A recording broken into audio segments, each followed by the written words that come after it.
Bob Marley fue un músico, guitarrista, compositor jamaicano y considerado como el intérprete más conocido y respetado de la música reggae, que ayudó a difundir tanto la música de Jamaica como el movimiento Rastafari a una audiencia mundial. ¿Quieres conocer su interesante vida en detalle? Acompáñame en este vídeo para conocerla toda.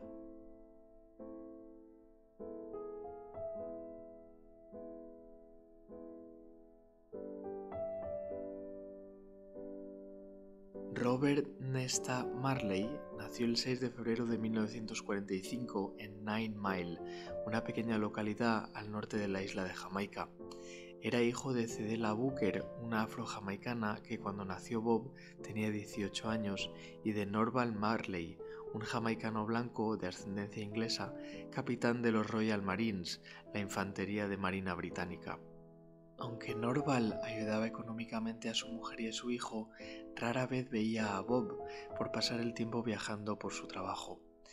Además, según algunas fuentes, su madre, la abuela de Bob, lo presionaba para que se alejara del niño por prejuicios racistas. Bob Marley tuvo que soportar burlas y desprecios por parte de negros jamaicanos por su condición de mulato, sobre todo en su niñez, adolescencia y temprana juventud. Pero después Marley se demostró indiferente a esos desaires y decía no avergonzarse de su mezcla racial, y él se identificaba simplemente como negro.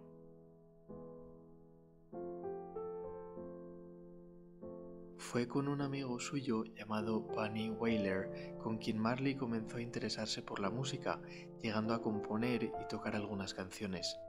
Fueron muy influenciados por la música de Ray Charles o Curtis Mayfield y de grupos como The Drifters, muy populares en Jamaica y que se escuchaban en las emisiones de la radio de las emisoras del sur de los Estados Unidos.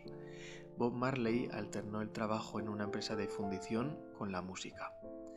En 1962, Bob Marley participó en una audición para un productor musical llamado Leslie Kong, quien, impresionado, le invitó a grabar algunas canciones.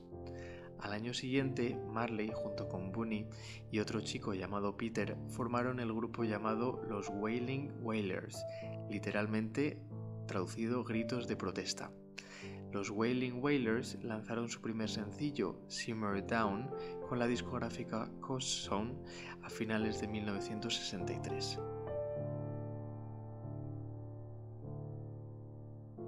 Bob conoció a Rita Anderson, una cantante cubana de reggae, con quien se casaría el 10 de febrero de 1966.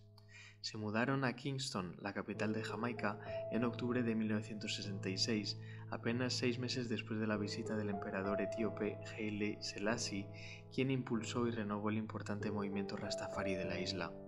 A partir de entonces, el acercamiento de Marley con la creencia Rastafari comienza a reflejarse en su música. Bob, entretanto, llamó a Peter y Bunny para reformar la banda The Wailing Wailers y pasó a llamarse The Wailers. La banda en 1970 arrasaba en el Caribe, aunque internacionalmente continuaban siendo desconocidos.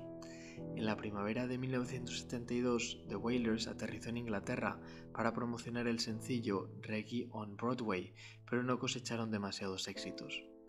A la desesperada, Marley visitó los estudios de grabación de Island Records, que había sido la primera discográfica en interesarse por la música jamaicana, y pidió hablar con su fundador, Chris Blackwell. Blackwell conocía a The Wailers y les ofreció 4.000 libras para grabar un álbum con los últimos avances tecnológicos de la industria musical, los mismos que gozaban las bandas de rock de la época. Ese primer álbum fue llamado Catch a Fire y aunque fue fuertemente promovido por Island Records, no fue un éxito inminente, ya que la música y las letras comprometidas socialmente de Marley contrastaban bastante con lo que se estaba haciendo hasta entonces en Europa. Island Records promovió una gira del grupo por Inglaterra y los Estados Unidos, otra novedad para una banda de reggae. Ya en los Estados Unidos participaron en algunos conciertos de Bruce Springsteen y el grupo Sly and the Family Stone, la principal banda de música negra estadounidense del momento. Antes de que comenzaran las grabaciones de su nuevo álbum, Natty Dread, Bunny y Peter se retiraron definitivamente del grupo para embarcarse en sus carreras en solitario, lo que provocó que la banda comenzara a ser conocida como Bob Marley and the Wailers. En noviembre de 1974, Marley volvió a Jamaica para tocar en un concierto benéfico con Stevie Wonder, ya como una estrella en su país y en el mundo. En los años 70, Jamaica vivió un empeoramiento de su ya típica violencia política y la situación degeneró en una guerra civil callejera entre pandillas. El ejército y la policía de Jamaica tomaron las calles, pero no pudieron contener la violencia entre los dos bandos enfrentados. Bob Marley era entonces un pacifista apolítico en Jamaica, un músico ya consagrado y un auténtico propulsor de la fe rastafari. Bob Marley decidió participar en un concierto para promover la paz y la reconciliación nacional y así ayudar a frenar la violencia. Pero sectores del entonces opositor Partido Laborista de Jamaica criticaron el concierto porque pensaban que estaba parcializado. El 3 de diciembre de 1976, Marley, su esposa Rita y su manager Don Taylor fueron heridos en un atentado por pistoleros desconocidos dentro de su casa. Se piensa que el atentado fue una represalia de los sectores políticos que rechazaban el concierto por su supuesto carácter de apoyo al gobierno del presidente Manley. Temiendo otro atentado, Bob dejó el país para irse a vivir a Londres, donde grabó su siguiente álbum, Exodus, uno de los más importantes de su carrera y de la historia del reggae. Lanzado en el verano de 1977, Exodus consolidó el estatus internacional de la banda, permaneciendo en las listas de Inglaterra durante 56 semanas seguidas y teniendo los 3 sencillos Waiting in Vain, Exodus y Jamming como grandes éxitos mediáticos. En abril de 1978 volvió a Jamaica para el One Love Peace Concert, cuando consiguió que el primer ministro Michael Manley y el líder de la oposición Edward Seaga se diesen la mano en el escenario, en un esfuerzo para frenar la violencia política y promover la reconciliación nacional. Fue entonces invitado para ir a la sede de las Naciones Unidas, en Nueva York, para recibir la Medalla de la Paz. A finales de año, Marley viajó a África por primera vez, visitando inicialmente Kenia y después Etiopía, hogar espiritual rastafari. En abril de 1980, el grupo fue invitado oficialmente por el gobierno de Zimbabue para tocar en la ceremonia de independencia de la nueva nación. Entretanto, la banda se embarcó en su mayor gira europea, rompiendo récords de asistencia en sus conciertos. La agenda incluía un concierto para 100.000 personas en Milán, el mayor de la historia de la banda. Bob Marley and the Wailers era la mayor banda en gira de aquel año y su nuevo álbum, Uprising, estaba en todas las listas de Europa. Era un periodo de máximo optimismo e hicieron planes para una gira en Estados Unidos en compañía de Stevie Wonder al final de año. En julio de 1977 se descubrió que se le había formado un melanoma en el primer dedo de su pie derecho. Dicha lesión en su dedo gordo es un signo típico de este tipo de cáncer. A pesar de su enfermedad, Marley deseó seguir adelante con las actuaciones programadas y no se extirpó el cáncer ni se puso en tratamiento. Tras la gira europea de 1980, Marley regresó a los Estados Unidos, donde ofreció 2 conciertos en el Madison Square Garden como parte del Uprising Tour.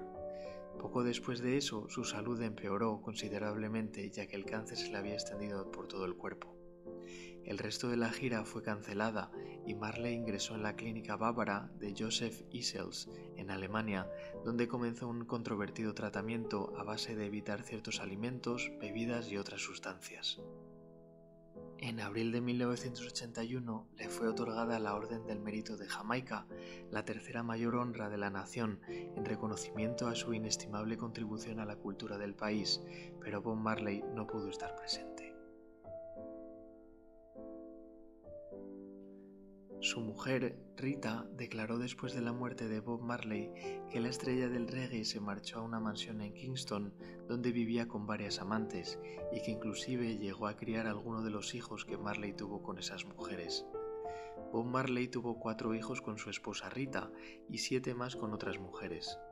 Por tal razón, muchos rastafaris le consideran el rey del reggae, mas no precisamente un modelo a seguir por haber faltado al modo de vida del emperador Haile Selassie.